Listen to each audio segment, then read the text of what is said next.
बिस्मिल्लाहिर्रहमानिर्रहीम। बच्चों, आज का टॉपिक है हमारा electric potential at a point due two point charge. Concept क्या है इसका? कॉन्सेप्ट इसका ये है कि हमारे पास अगर एक सिंगल पॉइंट चार्ज हो और उस पॉइंट चार्ज की वजह से हमें किसी एक सिंगल पॉइंट P पर इलेक्ट्रिक फील्ड और इलेक्ट्रिक पोटेंशियल फाइंड करना हो, तो फील्ड की तो इक्वेशन हम पढ़ चुके हैं, that E is equal to KQ by R squared. लेकिन अगर हमें एक सिंगल पॉइंट पर पोटेंशियल की वैल्यू फाइंड करनी हो तो then what could be the formula. इसी चीज की डेरिवेशन के लिए हमारे टॉपिक का नाम है electric potential at a point due two point charge. For that purpose हमारे पास जो डेफिनेशन है वो डेफिनेशन बिल्कुल ग्रेविटेशनल पोटेंशियल की मानंद है कि work done in bringing a unit positive charge. तो पहला हिस्सा कि हमने एक यूनिट पॉजिटिव चार्ज पकड़ना है और उस पर वर्क करना है। वर्क कैसे करना है? In bringing it from infinity to a point inside the electric field that will be named as, या that work on that charge will be named as absolute potential भी इसे कहा जा सकता है, और इसको हम electric potential at a point due two point charge भी कह सकते हैं। यही चीज हमने पिछली बुक्स में चैप्टर नंबर 4 में पढ़ी थी, U is equal to minus GMM over R named as gravitational potential और एब्सोल्यूट ग्रेविटेशनल पोटेंशियल। और आज के टॉपिक में हम डिराइव करेंगे V is equal to 1/4 pi epsilon not Q by R, और बहुत शॉर्टली आप इसको V is equal to KQ by R भी लिख सकेंगे। और इसके बाद इसमें जो अगर कोई एंटी टेस्ट के पहलू निकले, चीज़ें आई, तो वो फिर मैं आपको फर्दर बताता जाऊंगा। तो इसकी डेरिवेशन के लिए बच्चों हमने करना ये है कि सबसे पहले आपने अपने रजिस्टर्स पर, पेपर्स पर एक पॉजिटिव चार्ज बनाना है, जैसे ये बना हुआ है। इससे इलेक्ट्रिक फील्ड लाइंस निकाल देनी है, 2 3 4 लाइंस निकाल दें। और उसके बाद आपने इसकी एक लाइन पर 2 पॉइंट्स चूज करने हैं, पॉइंट A और पॉइंट B। इन पॉइंट्स के बारे में जिस बात की एहतियात रखनी है वो बुक में अगर आप पढ़ेंगे तो यहाँ पर तो मैंने पॉइंट्स ऐसे बनाए कि आपको लगे कि ये बड़ा क्लियर पॉइंट्स हैं, A अलग है B अलग है, लेकिन बुक में वो लिखता है कि इन A और B पॉइंट्स का आपस में बहुत क्लोज होना जरूरी है, इतना क्लोज कि B और A के दरमियान जो इलेक्ट्रिक फील्ड है इट मस्ट रिमेन कांस्टेंट, ताकि हमारा जो वर्क हो वो work done against constant field हो, वेरिएबल ना हो। वेरिएबल होगा तो फिर वेरिएबल वर्क आपको पता है इक्वेशंस डिफरेंट हो जाती। तो ये रीजन है A और B को इनफाइनाइट सिमली क्लोज रखने की। तो सबसे पहले होगा ये कि हमारे पास कोई चार्ज है Q0 लेट से, और ये हमारा मेन चार्ज Q है। तो हमने इस Q चार्ज को B से उठाना है और इस पे वर्क करके इसको लेकर आना है पॉइंट A तक। अब इस वर्क के लिए हमें डिस्टेंस का पता होना जरूरी है, तो हम पहले डिस्टेंसेस मेजर कर लेते हैं। बच्चों, आपने चार्ज के सेंटर से पॉइंट A तक के डिस्टेंस को नाम देना है RA। पॉइंट B तक के डिस्टेंस को आपने नाम देना है RB। ठीक है। A और B के दरमियानी फासले को आपने कहना है delta R, where delta R will be equal to RB minus RA। ठीक होगी बात। और इसका जो मिड पॉइंट है ना, इस मिड पॉइंट को आपने याद रखना है by the name of R। ये पॉइंट भी हमें आगे के काम आएगा। नेक्स्ट, अभी आपने एक चीज याद रखनी है, मैं यहां पर लिख रहा हूं एक वर्ड डिस्टेंस। A और B में कितना डिस्टेंस है? वो डिस्टेंस है डेल R।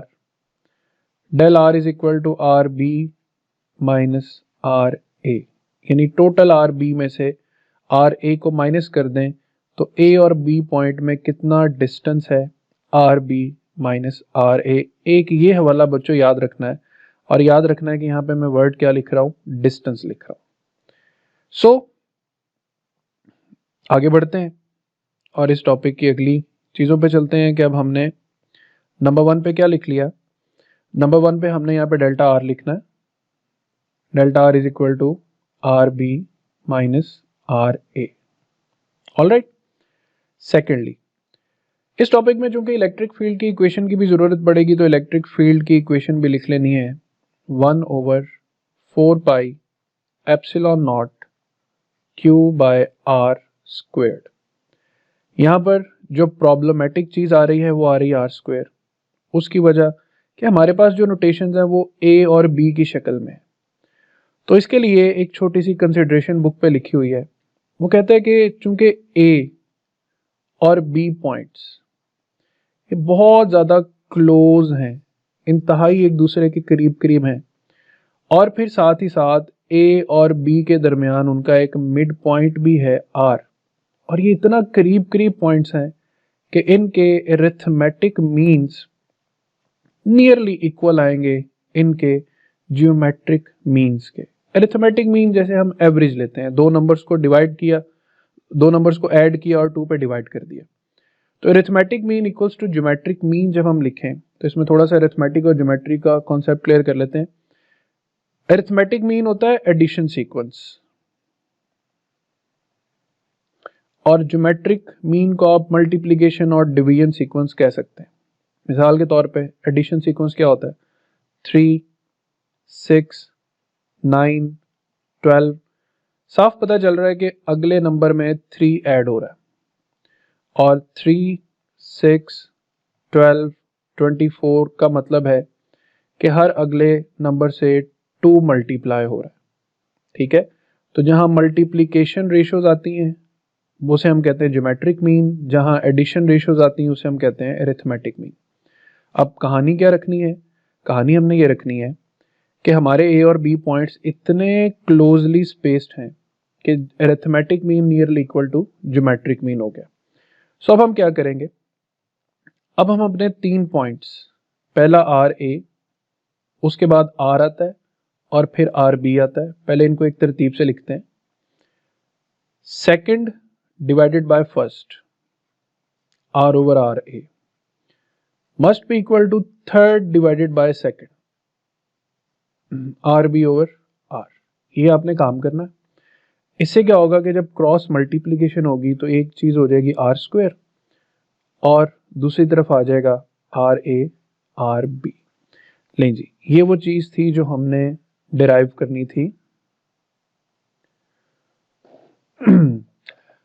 नहीं, फर्स्ट ईयर वाले मेथड से हम इसको इसलिए सॉल्व नहीं करेंगे क्योंकि वहां पर जो पॉइंट्स थे वो बहुत ज्यादा क्लोजली स्पेस्ड नहीं थे। ठीक है, वहां के इंटरवल्स इतने क्लोजली स्पेस्ड नहीं थे जितने ये हैं, तो यहाँ पर हम बहुत शॉर्ट अप्रोक्सीमेशन जो है वो अप्लाई कर सकते हैं। और फिर दूसरी चीज़ कि वो जो फर्स्ट ईयर वाला मेथड है वो अच्छा खासा लेंथी मेथड है। तो यहाँ पर हम सिंपल एक छोटी सी इबारत लिखनी है कि points are so close together that it's arithmetic mean equals to the geometric mean. So बच्चों, जब हमारे पास ये आर स्क्वायर की वैल्यू आ गई, अब हमने क्या करना है, अब हम नेक्स्ट आगे बढ़ते हैं। चीज़ों को दोबारा अपने सामने लिख लेते हैं कि हमने डेल्टा आर की वैल्यू लिखी हुई है R B minus are A in the form of distance, और इलेक्ट्रिक फील्ड की हमने वैल्यू फाइंड कर ली है 1/4 पाई एप्सिलॉन नॉट, और अब हम इसको क्यू ओवर आर स्क्वायर की बजाय आर ए आर बी भी लिख सकते हैं by giving the reference that R square is equal to R A R B. Now by using the relation of electric field as potential gradient,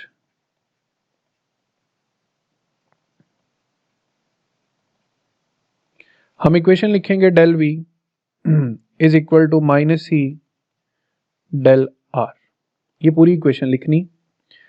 del we का मतलब यहां पर है final point, चूंकि हमारा फाइनल पॉइंट ए है, initial point B था। ठीक है, मैं दोबारा रिकॉल करवा दूं, हम पार्टिकल को बी से किस तरफ लेकर आए हैं, ए की तरफ। तो you have to remember that B is our initial point and A is our final point. तो चेंज में हमेशा फाइनल में से इनिशियल को माइनस करते हैं, माइनस साइन लगाना है। इलेक्ट्रिक फील्ड की जगह आपने क्या लिखना है, 1/4 pi epsilon naught Q over R A R B. अब जो डेल्टा आर की जगह पे लिखना है उसको गौर से सुनना है। डेल्टा आर में भी आपने फाइनल माइनस इनिशियल पॉइंट लिखना है। यहां पर ये जो डिस्टेंस है या ये जो डिफरेंस है ये एज डिस्प्लेसमेंट ट्रीट हो रहा है, एज अ डिस्प्लेसमेंट। इसका मैं एक और भी आपको पहलू बताता हूं। देखिए इलेक्ट्रिक पोटेंशियल एक स्केलर क्वांटिटी है, तो यहां पर E और डेल आर का डॉट प्रोडक्ट बनना चाहिए, क्योंकि डॉट प्रोडक्ट दो वेक्टर्स का हो तो फिर हमें कौन सी क्वांटिटी मिलती है, स्केलर क्वांटिटी मिलती है। ये चीज बुक पे मेंशन नहीं है, आप अपने नॉलेज के लिए इसको अपने पास लिख सकते हैं कि पोटेंशियल खुद एक स्केलर है, लिहाजा ये दो वेक्टर्स को कैसे मल्टीप्लाई करें कि स्केलर आए, तो we need to take the dot product. इसके बाद हम इस नेगेटिव साइन को इधर करेंगे मल्टीप्लाई। मैं फिर रिकॉल करवा दूं, ऊपर जो डेल्टा आर लिखा हुआ है वो एज अ डिस्टेंस लिखा है बी माइनस ए, यहां पर ए माइनस बी की सूरत में लिखा है इन द फॉर्म ऑफ डिस्प्लेसमेंट। तो सब बच्चे इसके बारे में क्लियर रहे, इसके बारे में आपको डाउट नहीं होना चाहिए। नेक्स्ट, अब हम लिखेंगे V A minus V B is equal to, हमने बच्चों Q over 4 pi epsilon naught अलग लिख लेना है। माइनस साइन अगर हम अंदर मल्टीप्लाई कर देते हैं तो ये दोबारा माइनस साइन की वजह से बन जाएगा B माइनस ए, और इसको डिवाइड कर देंगे आर ए आर बी से। ठीक है, तो फिर गौर से देखें मैंने क्या किया है, Q over 4 pi epsilon not इसको अलग कर दिया, और आर ए आर बी के नीचे मैं यहाँ पे हाईलाइट कर देता हूँ, आर ए माइनस आर बी के नीचे क्या लिख दिया, आर ए आर बी। अब onward V A minus V B चलता रहेगा, Q over 4 pi epsilon naught भी चलता रहेगा। यहाँ पर हम इसको सेपरेट डिवाइड कर देंगे, r B divided by r A R B minus are a divided by r A R B. Now what is being getting cancelled, b से बी और ए से ए कैंसिल होने के बाद हमारे पास V A minus V B is equal to q over 4 pi epsilon not 1 over R A minus 1 over r b. एक तो ये इक्वेशन बन जाएगी। ये इक्वेशन का भी यूज कर सकते हैं, ऐसा नहीं है कि बिल्कुल नकारा इक्वेशन है। अगर हमें इलेक्ट्रिक फील्ड के अंदर ही कोई दो पॉइंट्स के दरमियान इलेक्ट्रिक पोटेंशियल डिफरेंस फाइंड करना हो तो फिर हम ये इक्वेशन यूज कर सकते हैं, लेकिन चूंकि हमें एब्सोल्यूट पोटेंशियल फाइंड करना है तो हम सपोज कर लेते हैं कि हमारा जो बी पॉइंट है ये लोकेट करता है एट इन्फिनिटी। तो अगर ये लोकेट इन्फिनिटी पे करेगा तो हमारा पोटेंशियल एट बी क्या कंसिडर होगा, जीरो। तो हमारी इक्वेशन में एक ये फैक्टर जीरो और 1 ओवर इन्फिनिटी का फैक्टर भी जीरो। अब हमारी इक्वेशन सिर्फ बचेगी v is equal to q over 4 pi epsilon not 1 over r, जिसको हम फाइनली लिख सकते हैं v is equal to 1 over 4 pi epsilon not q by r, और shortly we can write it as k q over r। तो ये है बच्चों हमारे पास derivation electric potential at a point due two point charge की। इस derivation तक अगर आप सबको समझ आ गई है सारी डेरिवेशन की तो मुझे ओके रिपोर्ट दें, ताकि फिर हम नेक्स्ट टॉपिक के तरफ बढ़े, इलेक्ट्रॉन वोल्ट। ओके, मैं फिर रिकॉल कर दूं बेटा, ये 5 to 6 टाइम्स बोर्ड एग्जाम में ये सवाल एज अ लॉन्ग क्वेश्चन आया हुआ है, तो कोई बच्चा इसको स्किप ना करे। ठीक है, इसकी डेरिवेशन को ही पहले अच्छी तरह प्रैक्टिस करें, बाद में डेफिनेशन वगैरह याद हो जाती। ऑल ओके, सो यहां से आपने चंद बातें याद रखनी है। अब ऑनवर्ड आपने डिस्प्लेसमेंट को डिस्टेंस क्यों नहीं कह रहा, क्योंकि एक ही पाथ है ए एंड बी में। देखें पाथ एक है, लेकिन जब वेक्टर्स ट्रीट किया जाता है चीजों को तो वेक्टर की डायरेक्शन होना जरूरी है। ठीक है, इसीलिए एक इनिशियल और एक फाइनल पॉइंट दिया। यही वजह थी कि हमने डिस्टेंस की बजाय डिस्प्लेसमेंट लिया। फिर मैंने आपको एक और भी रीजन दी थी, ये जिसको मैं हाईलाइट कर रहा हूं कि इलेक्ट्रिक पोटेंशियल एक स्केलर है। ठीक है, और इलेक्ट्रिक फील्ड और डिस्प्लेसमेंट इन दोनों का डॉट प्रोडक्ट लेंगे तो फिर हमारे पास यहां पर electric potential as a scalar आएगा। ठीक है, अच्छा, और इसके बाद अगला क्वेश्चन है कि R is equal to R A plus R B divided by 2 है एक पॉइंट। अच्छा ठीक है, ये मैं आपको समझा देता हूँ। सब बच्चे स्क्रीन पे यहाँ पर गौर से देखें, ये डिस्टेंस आर आपको नजर आ रहा होगा। ये आर क्या है? ये ए और बी का मिड पॉइंट है। मिड पॉइंट कैसे फाइंड करते हैं? गौर से देख लें। मिड पॉइंट आर फाइंड करना है तो हमने ए डिस्टेंस को बी डिस्टेंस में ऐड करना है और 2 पे डिवाइड करना है। तो इस तरीके से हमें मिड पॉइंट मिल सकता है। एक मिसाल देता हूं, मुझे बताएं 5 और 7 का मिड क्या होगा? ऑब्वियसली आपको मिसिंग दरम्यान में 6 नजर आ रहा होगा, तो मैं 5 और 7 का मिड निकालना चाहता हूं ना, तो मैं 5 में 7 ऐड करूंगा और 2 पे डिवाइड कर दूंगा। तो 5 + 7 12 डिवाइडेड बाय 2, क्या आंसर मिलेगा? 6। तो 5 और 7 का मिड 6 आ जाएगा। ठीक है, तो ये point R A plus R B divided by 2 जो है, इसे हमने कौन सा पॉइंट फाइंड किया है? Mid point of A and B, जिसे हमने यूज कहाँ पे किया है? जिसे हमने यहाँ पर यूज किया है, R square can be written as the product of R A and R B. Is that clear?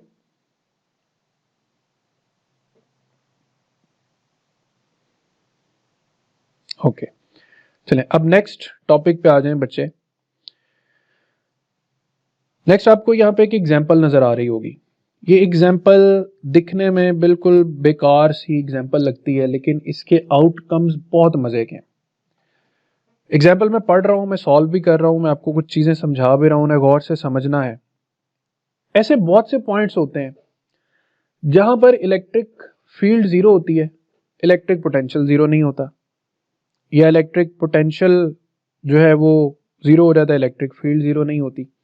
उनमें से कुछ एक दो मिसालें फिलहाल मैं डिस्कस करूंगा ताकि आप बहुत ज़्यादा कंफ्यूज भी ना हो और विद कॉन्टेक्स्ट टू एफएससी भी कनेक्टेड रहें।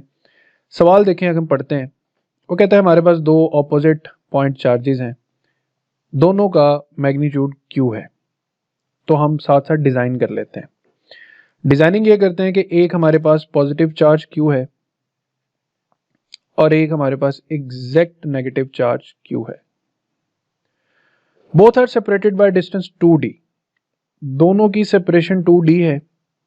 तो हम क्या करते हैं कि हम इसका बिल्कुल मिड पॉइंट ना एक p चूज करते हैं, इधर भी d लिख देते हैं p से, इधर भी d लिख देते हैं, ताकि पूरी बात भी जस्टिफाई हो जाए कि दोनों के दरमियान डिस्टेंस 2d है। What is the electric potential at a point p? वो p मैंने पॉइंट पहले ही बना दिया। कहता है कि इस पॉइंट पर इलेक्ट्रिक पोटेंशियल क्या है, मिडवे बिटवीन दैम। अब बच्चों आपने क्या करना है, आपने लिखना है पोटेंशियल ऑफ पॉजिटिव चार्ज। आप लिखेंगे 1/4 pi epsilon not. Positive charge के लिए पॉजिटिव साइन यूज करना है, नेगेटिव चार्ज के लिए नेगेटिव साइन यूज करना है, क्योंकि ये पोटेंशियल एक स्केलर क्वांटिटी है, इसका पॉजिटिव पॉजिटिव होता है और नेगेटिव नेगेटिव होता है। All clear? इस ओरिएंटेशन को याद रखना डाइपोल कहते हैं। कैपेसिटर में ये चीज काम आएगी, कैपेसिटर में मैं इन डिटेल बताऊंगा डाइपोल क्या काम करते हैं। तो अब देखें, अब पॉइंट पी पर हमें पोटेंशियल फाइंड करना है, तो पॉइंट पी पर पोटेंशियल होगा जी V positive plus V negative. तो potential at point P is equal to Q/4 pi epsilon not minus Q/4 pi epsilon not. तो electric potential at that point is exactly zero. So अब आपने एक जुमला, एक बात याद रखनी है कि अगर हमारे पास एक डाइपोल है, डाइपोल होता है दो इक्वल और ऑपोजिट चार्जेस हों और उन्हें किसी डिस्टेंस d से सेपरेट किया हो, तो एक डाइपोल के बिल्कुल मिड पॉइंट पर इलेक्ट्रिक पोटेंशियल क्या होता है, ये अब आपको एमसीक्यू में आ सकता है, तो आप जवाब देंगे जीरो। बट मेरा सवाल आपसे ये है बच्चों, क्या इस पॉइंट पर जहां इलेक्ट्रिक पोटेंशियल अभी जीरो आया है, क्या इलेक्ट्रिक फील्ड भी जीरो होगी? क्या कहते हैं आप लोग, क्या ख्याल है आपका इस बारे में?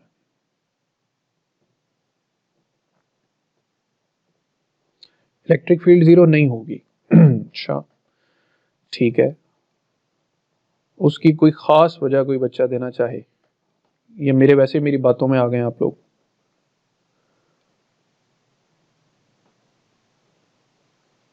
चलें इसको टेस्ट करते हैं। अब मैं यही इक्वेशंस जो मैंने अभी लिखी थी, मैं इनको with reference to electric field लिखता हूं। इलेक्ट्रिक फील्ड पहली बात स्केलर नहीं है, वेक्टर है। वेक्टर्स को कैसे ट्रीट करते हैं, वेक्टर्स का मैग्नीट्यूड हमेशा पॉजिटिव होता है, एक तो ये बात। अच्छा, अब आपने एक चीज देखनी है, ये जो पॉजिटिव चार्ज है इसकी इलेक्ट्रिक फील्ड की ये डायरेक्शन है पॉइंट पी के लिए, और जो नेगेटिव चार्ज है उसकी direction towards the negative charge होती। अगर हम कोऑर्डिनेट एक्सिस के अकॉर्डिंग देखें तो ये हमारा पॉजिटिव एक्स एक्सिस होता है, दोनों फील्ड्स की डायरेक्शन, वो चाहे पॉजिटिव की देखें वो चाहे नेगेटिव की देखें, दोनों ओरिएंटेड हैं किस तरफ, पॉजिटिव एक्स एक्सिस की तरफ। तो in case of electric field आप इस टॉपिक को कैसे सॉल्व कर सकते हैं, आपने लिखना है electric field of positive charge that is Q over 4 pi epsilon naught R square. ठीक है, या ऐसे लिखना समझना मुश्किल है तो वही conventional 1 over 4 pi epsilon not Q by R square. फिर लिखेंगे E नेगेटिव, इसको हम E नॉट का नाम दे देते हैं, आगे जाके इसमें आसानी होगी। 1 ओवर 4 पाई एप्सिलॉन नॉट, इस नेगेटिव को भी मैं पॉजिटिव लिखूंगा क्योंकि मैं पहले कह चुका हूं कि इलेक्ट्रिक फील्ड एक वेक्टर है और वेक्टर का मैग्नीट्यूड कभी भी नेगेटिव नहीं होता, पॉजिटिव होता है। सो अब मैं ये जानना चाहता हूं कि electric field at point P क्या है, तो मैं E पॉजिटिव में E नेगेटिव प्लस कर दूंगा। So watch carefully, E positive की वैल्यू है E नॉट और E नेगेटिव इसको भी हम E नॉट कह देते हैं, तो प्लस E नॉट। ठीक है, तो टोटल इलेक्ट्रिक फील्ड जो पॉइंट P पर आ रही है ना बच्चों, वो 2E नॉट आ रही है। पिछले रिजल्ट को अगर देखें तो पॉइंट P पे पोटेंशियल क्या था, 0, इलेक्ट्रिक फील्ड क्या आ रही है, 2E नॉट। इसकी एक खास वजह भी है, देखिए पॉजिटिव से इलेक्ट्रिक फील्ड चलती है और कहाँ तक जाती है, नेगेटिव तक, तो पॉजिटिव से इसने चलना है, नेगेटिव तक जाना ही जाना है। P पे कैसे फील्ड 0 होगी जबकि फील्ड तो वहां से गुजर रही है। तो ये डाइपोल वाला केस आप सब बच्चों ने कैसे याद रखना है कि अगर आपके पास एक पॉजिटिव और एग्जैक्ट इक्वल अमाउंट में नेगेटिव चार्ज है तो उनके बिल्कुल मिड पॉइंट पर हमारे पास इलेक्ट्रिक पोटेंशियल क्या होगा, 0, जबकि electric field will not be equal to 0। On the other hand अगर दोनों चार्जेस पॉजिटिव हैं तो फिर याद रखें मिड पॉइंट P पर पोटेंशियल 0 नहीं होगा जबकि इलेक्ट्रिक फील्ड 0 होगी। सेम इज द केस कि अगर दोनों चार्जेस नेगेटिव भी हैं तो भी पॉइंट P का यही सोल्यूशन आएगा जो अपर केस में आ रहा है। इसी तरह एक हमारे स्टूडेंट ने भी एक सवाल पूछा था कि एक कंडक्टर के सरफेस पे पोटेंशियल क्या होता है, तो मैं आपको एक दोबारा चीज़ समझाता हूँ कि हमने जब गॉसेस लॉ की फर्स्ट एप्लीकेशन पढ़ी थी, हमने पढ़ा था कि electric field inside a hollow conducting sphere 0 होती, लेकिन सरफेस पे 0 नहीं होती। तो ये सरफेस जिसे हमने पॉजिटिव चार्ज दिया हुआ था, हम इसको सपोज कर लेते हैं पॉइंट A और इंटीरियर में एक पॉइंट चूज कर लेते हैं B। अब हमारे पास इक्वेशन है कि del V is equal to minus E del R। ठीक है, अब हम जिस जगह पर ये सरफेस ऑफ कंडक्टर का पूरा पॉइंट जो है वो देख रहे हैं वहां पे इलेक्ट्रिक फील्ड 0 है, तो del V is equal to 0 हो जाएगा। डेल V का मतलब है VB माइनस VA will be equal to 0, जिसका सिंपल मीनिंग ये है कि VB is equal to VA। तो गौर से बात समझें, पॉइंट A पर और पॉइंट B पर दोनों पर पोटेंशियल पहली बात 0 नहीं है और दूसरी बात कांस्टेंट है। इलेक्ट्रिक फील्ड की बात करें तो electric field right above the surface तो 0 नहीं है, बट इनसाइड इलेक्ट्रिक फील्ड क्या है, 0 है। तो आप कह सकते हैं कि जो इलेक्ट्रिक पोटेंशियल है एक कंडक्टर के पूरे सरफेस पर ये क्या रहता है, कांस्टेंट रहता है। तो इस तरीके से इसको हम electric field as potential gradient से प्रूव कर सकते हैं। क्वेश्चन है सामने के मिड पॉइंट पर पोटेंशियल क्यों 0 है, उस पॉइंट पर चार्ज में एनर्जी नहीं होती। पोटेंशियल इसलिए 0 है, एक सिंपल है कि 2 में से 2 माइनस कर देंगे जो आप क्या आएगा, 0 आएगा। तो पोटेंशियल पॉजिटिव चार्ज का पोटेंशियल पॉजिटिव है, यानी वहां पर जो वर्किंग कैपेसिटी है वो पॉजिटिव है, और जो नेगेटिव चार्ज की वजह से वर्किंग कैपेसिटी है वो नेगेटिव है। पोटेंशियल होता क्या है, work on unit positive charge.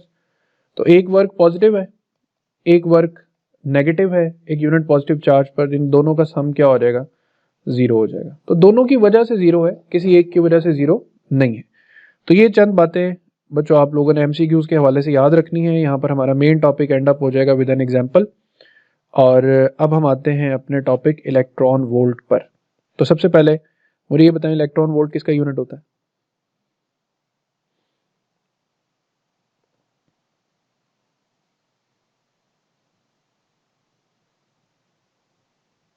Energy का। ठीक है, तो रीराइटिंग द इक्वेशन, हमने इक्वेशन पढ़ी थी कि potential difference is equal to work on unit positive charge, जिसको मैंने कहा था कि हम यूं भी लिख सकते हैं एनर्जी ऑन यूनिट या energy acquired by unit positive charge. तो यहां से बच्चों एनर्जी की इक्वेशन क्या बनेगी? एनर्जी की इक्वेशन बनेगी Q डेल V। अब एनर्जी मैयर होती है जाउल्स में, चार्ज मैयर होता है कूलम्स में, और पोटेंशियल मैयर होता है वोल्ट में। तो याद रखना है joule is equal to coulomb volt, यानी जहां कहीं आगे आपको कूलम वोल्ट नजर आया ना, आपने फौरन बोलना है कि सर इसकी जगह क्या लिख सकते हैं, जाउल्स लिख सकते हैं। अब एक और इलस्ट्रेशन करते हैं। देखिए Q बराबर होता है NE के।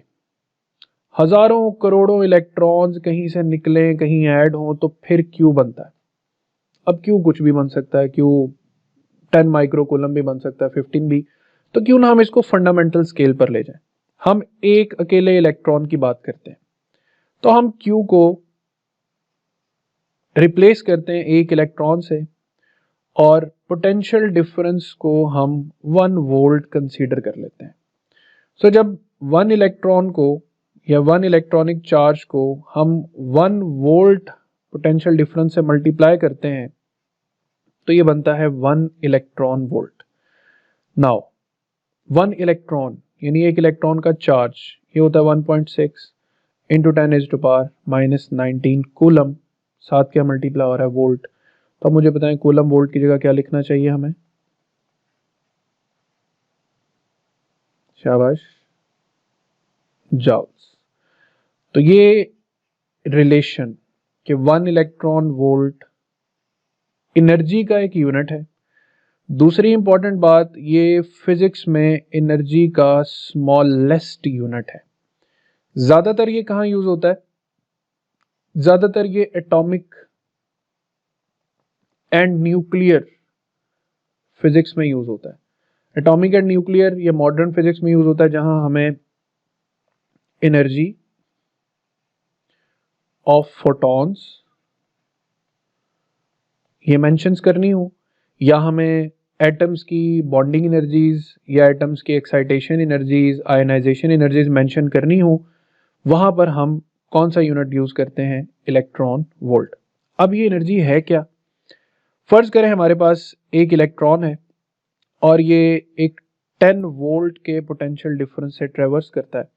तो देखें electron being negative charge will be pulled towards the positive plate. When it will be pulled it will gain velocity. Velocity gain का मतलब है कि it will gain kinetic energy. तो how much kinetic energy will it gain? This kinetic energy will be equal to Q del V। तो यही definition आपको आपकी book में भी मिलेगी। The energy acquired or lost by an electron when it traverses through a potential difference of 1 volt is known as 1 electron volt. तो आपसे पूछा जाए कि एक इलेक्ट्रॉन वोल्ट में कितने जाउल्स होते हैं, तो you will answer 1.6 into 10⁻⁻19 joules. लेकिन इसी को कन्वर्ट्स भी किया जा सकता है।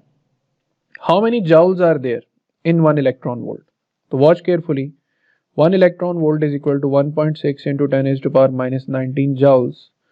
आपने जाउल यहीं पे रहने देना है और आपने 1/1.6 इंटू 10⁻⁻19 करके साथ इलेक्ट्रॉन वोल्ट लिखना है।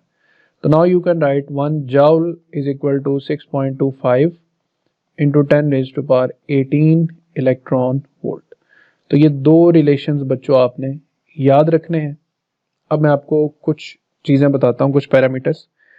ये जो काइनेटिक एनर्जी का फॉर्मूला भी मैं बार बार लिख रहा हूँ, दैट के क्या होता है? 1/2 mv²। और अभी हमने पढ़ा कि काइनेटिक एनर्जी की एक इक्वेशन इलेक्ट्रॉन वोल्ट भी होती है।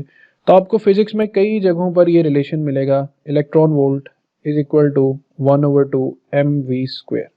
मिसाल के तौर पे अगर आपके सामने बुक है तो मैं आपको कुछ पेजेस बताता हूँ। सबसे पहले चैप्टर नंबर 14 निकालें। उसमें एक टॉपिक है determination of charge to mass ratio of electron. एक आपको उस टॉपिक में ये रिलेशन मिलेगा, determination of charge to mass ratio of electron.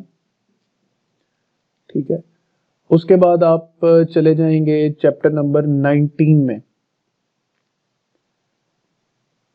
Chapter number 19 में एक टॉपिक होगा फोटो इलेक्ट्रिक इफेक्ट।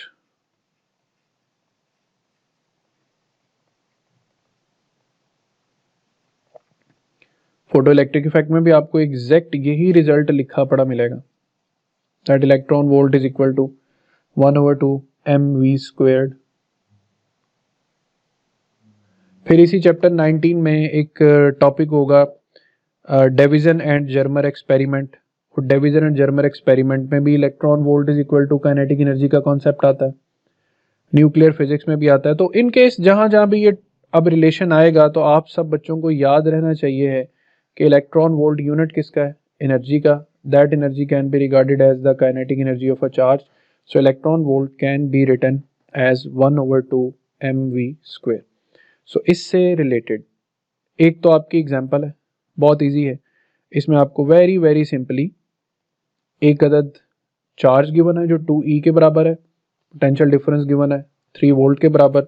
तो चार्ज और पोटेंशियल डिफरेंस गिवन है, काइनेटिक एनर्जी फाइंड करनी है, Q del V कर दें, यानी चार्ज मल्टीप्लाई बाय पोटेंशियल। तो दो आंसर्स दिए हुए हैं, 6 इलेक्ट्रॉन वोल्ट भी आप आंसर दे सकते हैं, और अगर इलेक्ट्रॉन वोल्ट की वैल्यू लिख दें 1.6 × 10⁻19 जाउल, तो आप जाउल्स में भी आंसर प्रोड्यूस कर सकते हैं। ये भी आपने कर लेनी है एग्जाम्पल। और इसके साथ ही आपका एक न्यूमेरिकल है, देखें तो न्यूमेरिकल नंबर 7 है आपका, आई थिंक। ये निकालें जरा एक्सरसाइज में। इस न्यूमेरिकल के मुताबिक जो आपको चार्ज गिवन है वो है 20 इलेक्ट्रॉन्स का, जो पोटेंशियल डिफरेंस गिवन है वो है 100 वोल्ट्स का, काइनेटिक एनर्जी फाइंड करनी है। तो क्या फॉर्मूला होता है, Q del V। Q आ जाएगा 20 इलेक्ट्रॉन्स, पोटेंशियल डिफरेंस आ जाएगा 100 वोल्ट्स, तो 2000 इलेक्ट्रॉन वोल्ट, या आप 2 किलो इलेक्ट्रॉन वोल्ट भी लिख सकते हैं।